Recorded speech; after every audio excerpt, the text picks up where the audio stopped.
If you run a marketing agency and your clients keep ghosting you after 60 to 90 days and everything looks good on paper, you're not alone and you're not doing something obviously wrong. I've been running my own marketing agency for the last 5 years, and over the last 2 years, I've helped over a dozen other agency owners cut their churn rate in half by changing one specific thing on how they deliver the leads to their clients. In this video, I'm breaking down the actual reason your clients are leaving, and it's almost never what you think. Why fixing it has nothing to do with sales calls or better account management, and the exact system we use to keep clients on retainer 2 to 3 times longer.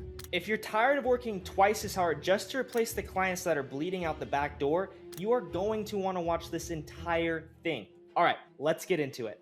Okay, this is how we solve churn for all marketing agency owners. Now, you're going to want to stay to the end because we actually go over some of the results that other agency owners have found while testing our proven system.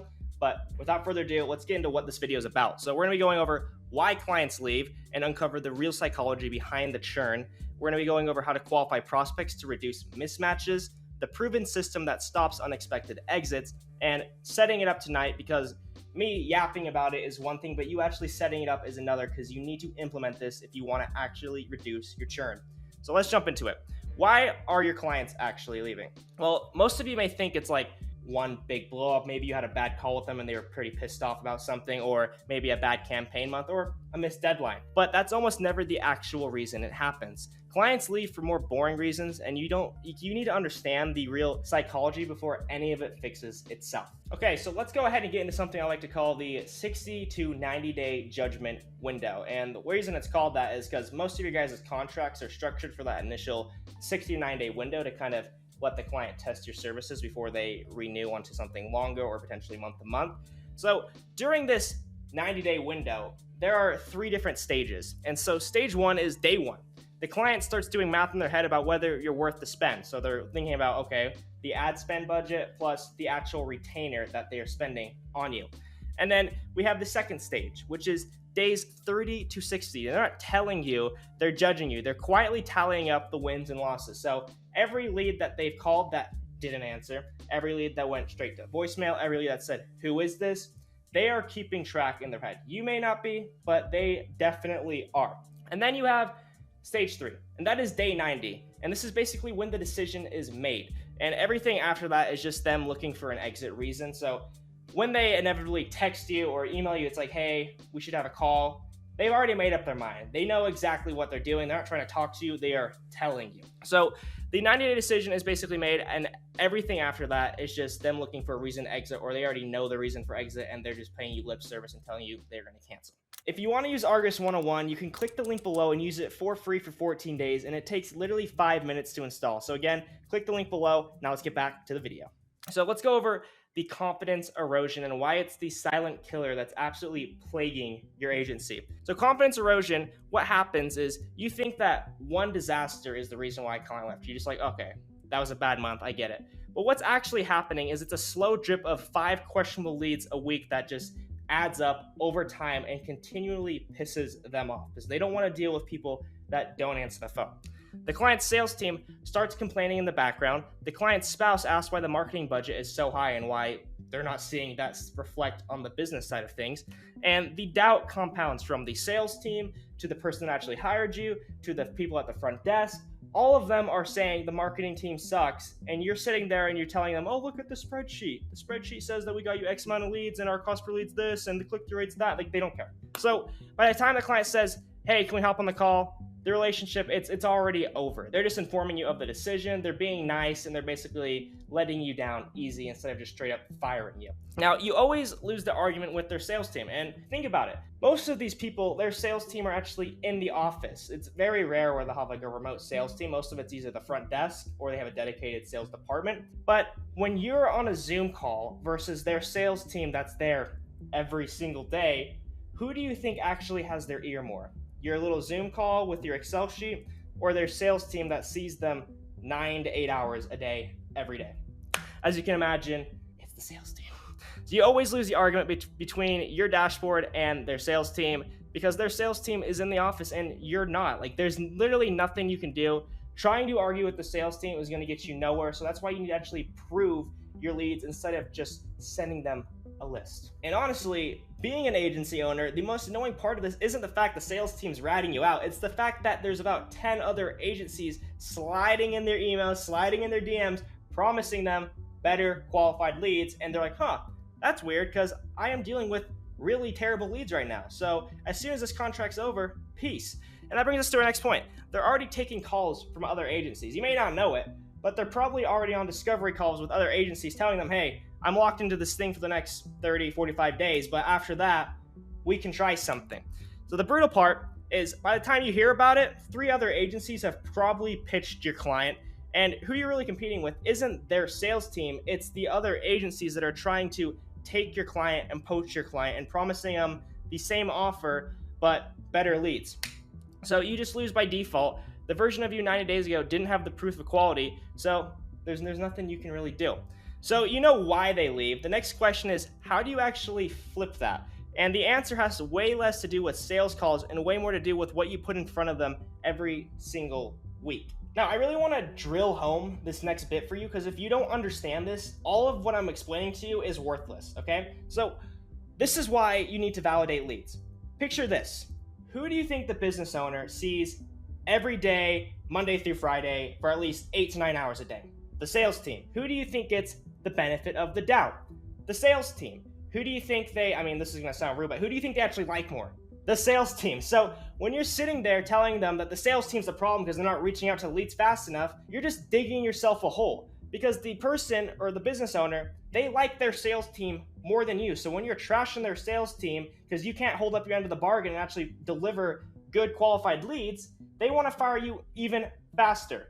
And I know how important speed to lead is, because trust me, it is extremely important, but you sitting there going, they're not reaching out to leads fast enough, it just sounds like cope. I'm going to be so honest, like, trust me, I was the same way, I was in the same situation, and as true as it may be, unless you're able to actually validate these leads and deliver actual receipts that, hey, these leads are real, we have real numbers, real emails, a human fill out the form, without all of that, it just sounds like you're coping and blaming everything on the sales team. Because in a way, you kind of are. Regardless of how true speed to lead is, without actual receipts and with actual proof, you're just sitting there and you're making up excuses, and no one likes excuses. And the part that most of you guys are just completely misunderstanding is verification or validation isn't necessarily about catching bots and frauds. That's a byproduct of it, and it's a very nice byproduct of it, because then you look like a great guy, you look like a hero if you're stopping the trash from reaching the gates. However, the validation is more so of a receipt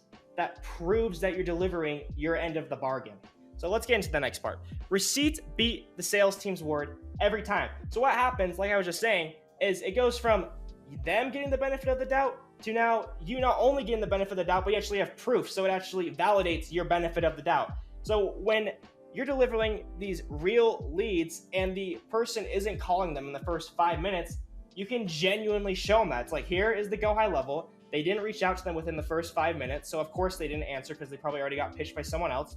And here is the actual proof that this person filled out the form. They have a real email, real phone number. They fill it out in 90 seconds. They're in this area. We geo-confirmed them. Like, all of that takes the benefit of the doubt game that you're playing with the sales team to just straight up proof. You have proof. There's no arguing here. It's the sales team's fault they're not reaching out fast enough. So you actually keep your job and the sales team's under the microscope, not you.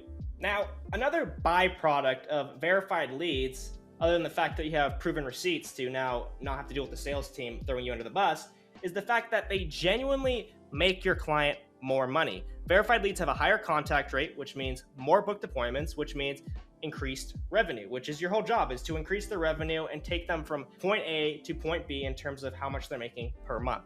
So validation, it kills the blame game, and we've been through this. Like, again, right now, when a lead doesn't close, the sales rep, it blames the lead quality. It's like, right, this person just sucked. They were a terrible lead. And then they look at you. You're the next person in line to be blamed. So you're the punching bag for internal performance issues. At the end of the day, the sales team likes you because every 3 months there's a new version of you entering the door, and they can just keep blaming, okay, it's the marketing guy. And without proof, again, the sales team, they get the benefit of the doubt because they've been there for longer. They see your client in person every single day, and they're probably friends with your client on a personal level that you just never will be. Let's be honest. So with verified leads, the lead is documented as real.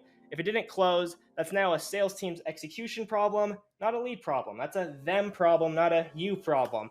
And you stop being the punching bag, which honestly should have never been your problem to begin with in the first place, because you're there to increase the revenue, not be the team's punching bag that everyone piles onto and says it's the marketing guy's fault. So that's the blame game. Now I want to go over how you actually lock in the renewal to reduce the churn, because that's why you're here. You want to reduce your client churn, keep people longer, make more money. So before, you're explaining why the cost per lead went up, and after, you're showing a verification report that shows why the lead scored where they did, and you can actually prove the contact info and prove that it's a real human being. And the result of this is they forward that report to their boss or investor to justify the marketing spend, which is you. And you're delivering ammunition for them to look good internally. Because think about it, if your campaign tanks and the leads you're delivering are garbage, it doesn't only make you look bad, it also makes the person that hires you look bad because they look incompetent on a hiring level. So you want to give them all the ammunition they need to show whoever is actually the decision maker or the person that is forking over the money for this campaign, to show them this is worth their time and worth their while. So you know the retention math, you know why validation matters. The next question is how this actually works inside an agency in practice. Let me show you what we did across our pilot group. Now, when I was rolling this out to the agencies in our initial pilot group for the software, there were 3 main changes that really stood out to me and everyone in the pilot group, and that's kind of what I want to hit on here now. So change 1 is every lead gets a score, a tier, and a reason breakdown before it ever hits your client CRM, and this is the proof you can always fall back onto if you ever start getting blamed. You show them that it's a real human being with real contact information, and you send it to their sales team to close. So then you can be like, all right, well, is your speed to lead good? Are they actually closing these people? And you can actually go and review the calls, and that flips the script from you being blamed to now it's a sales team problem. Change 2 is the behavioral verification on the form catches the leads other tools straight up miss. So another crazy thing that they caught were a bunch of these trash leads coming through were from the same device fingerprint, meaning someone was deliberately sabotaging their form, and before they would have just sent all the leads through because they might have had a valid email or a valid phone number. But with the device fingerprinting, we could see that the same or different leads were coming from the same device, which completely changed the game, and it really narrowed down what leads are from our actual ads and which leads are from a competitor just trying to sabotage us and poach our client. And change 3, the monthly verification report becomes the centerpiece of the client conversation, and at the end of the month, the client's going to be a lot happier because they know for certain that you're doing your job, you're holding up the end of the bargain, and if anyone needs training, it's not you, it's potentially the sales team, and they need to follow up with these leads a lot sooner or maybe improve their script. So let's get into the lead tier system, because every lead, they get a tier, a score, and a reason breakdown, which really puts them into different boxes so you can send them confidently.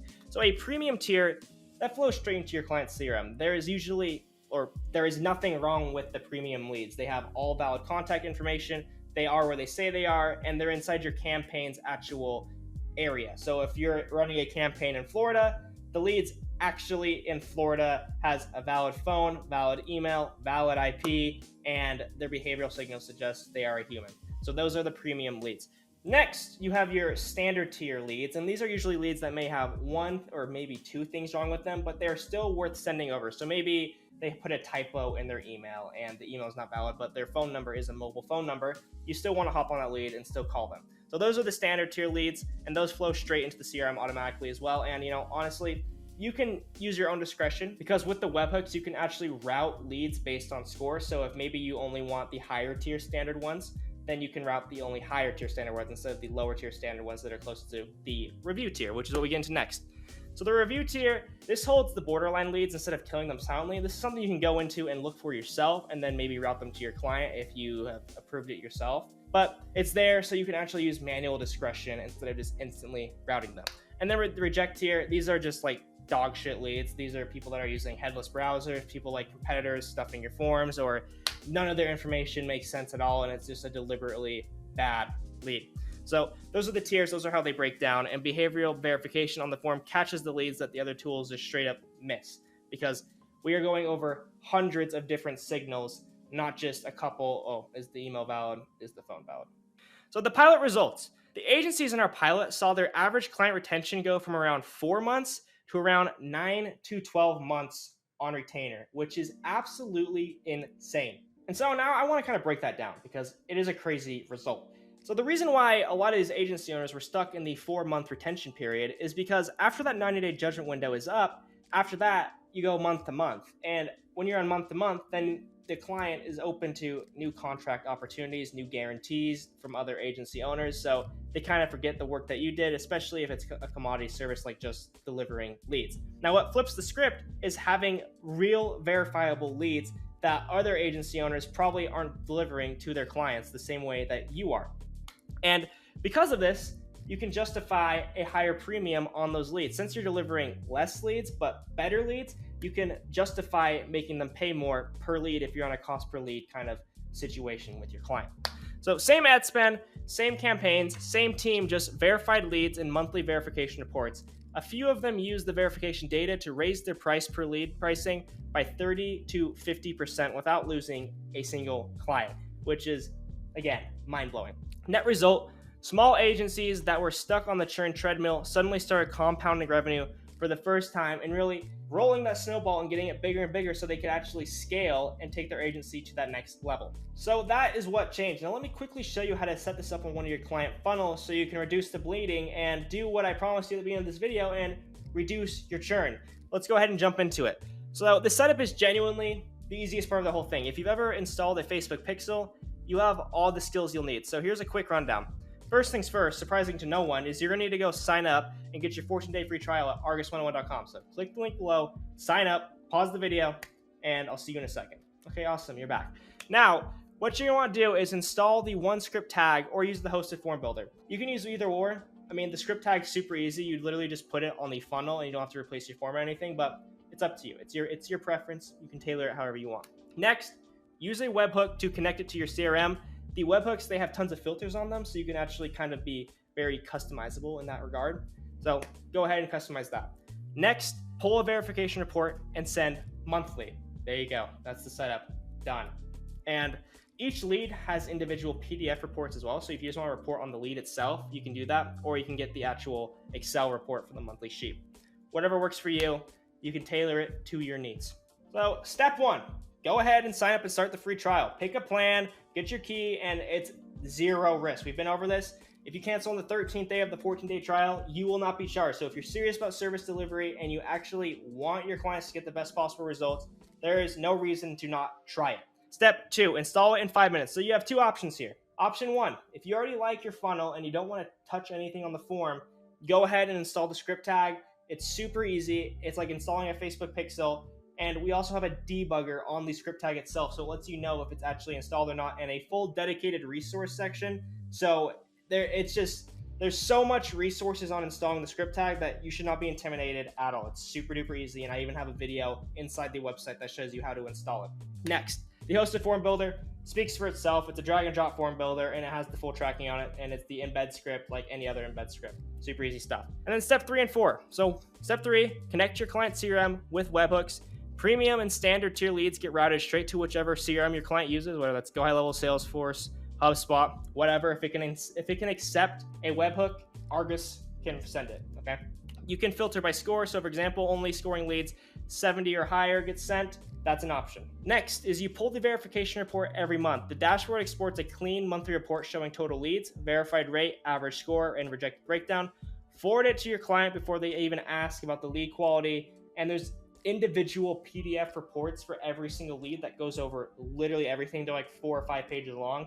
So again, there is absolutely no reason to not be trying this thing. And that one habit alone is what flipped retention for most of these agency owners in our pilot.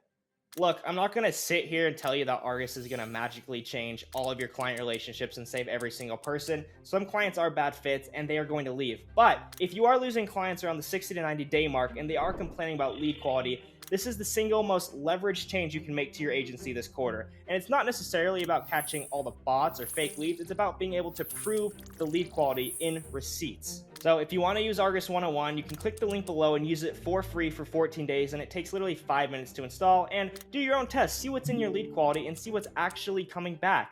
So again, link below in the description. And I hope you have an amazing day. Bye-bye.